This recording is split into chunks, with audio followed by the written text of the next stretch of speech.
है भागवत भागवत बाद में, भागवत तो पहले भक्तमाल है। हमारे पूज्य गुरुदेव मलुकपीठ वाले महाराज जी कहते हैं, बोले अगर भगवान को पाना है तो एक बार जीवन में भक्तमाल सुनो, एक बार अपने जीवन काल में भक्तमाल सुनो। और अगर ठाकुर जी ने कृपा करी तो अगले वर्ष तो नहीं, 2026 में, आज मैं महाराज जी से सुबह चर्चा कर रहा था, मैं महाराज जी मेरी कथा अधूरी है, तो महाराज जी ने कहा ठाकुर जी चाहेंगे तो 2026 में हम आपके ठाकुर जी को भक्तमाल सुनाने विदिशा आएंगे। ऐसा महाराज जी की कृपा से आज संकेत बहुत वर्षों के श्रम के बाद मिला। अब मुझे आशा है ठाकुर जी कृपा करेंगे। हमारे यहाँ 2021 में महाराज जी की कथा निश्चित थी, पूज्य गुरुदेव श्री मलुकपीठ वाले महाराज जी की।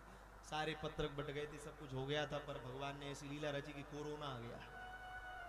21 अप्रैल से 27 अप्रैल महाराज जी भक्तमाल गाने के लिए पधार रहे थे, सब कुछ हो गया। अब वो भी ठाकुर जी का कोई विधान में महाराज जी अभी वो रहा, तो महाराज जी ने विनोद में कहा, बोले वैसे तो हमारा संकल्प था कि हम 2025 के बाद ब्रज छोड़ के नहीं जाएंगे, पर अब ठाकुर जी ने लीला कर दी तो रेवासा पीठ आ गई, तो अब हम निश्चित जाएंगे। कुछ जो स्थान पूर्व में रह गए जहाँ कथा के लिए कह दिया, तो महाराज जी जैसे महापुरुष की वाणी से भक्तमाल, हम तो ये समझते हैं आज भारतवर्ष में महाराज जी जैसा वक्ता दुर्लभ है।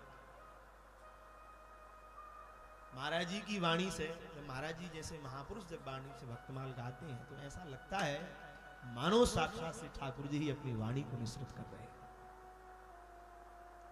ये भागवत महाराज जी कहते हैं, ऐसे ही भागवत क्या है, बोले भागवत भी भक्तमाल ही है। देखो आप, सुखदेव जी और भगवान व्यास ने 9वें स्कंद तक केवल भगवान के भक्तों का ही चरित्र लिखा, भक्त चरित्र। और कृष्ण का अवतार कब हो रहा है, राम का कब हो रहा है, 9वें स्कंद में रामावतार और 10वें स्कंद में कृष्ण अवतार। किसी अवतार को विस्तार नहीं किया, पर रामावतार कृष्ण अवतार को जब विस्तार दिया तो 10वें स्कंद में जाकर बोले क्यों, पहले मेरे भक्त की जब कथा को सुनो, भक्त से ही जीवन में भक्ति का प्रादुर्भाव है।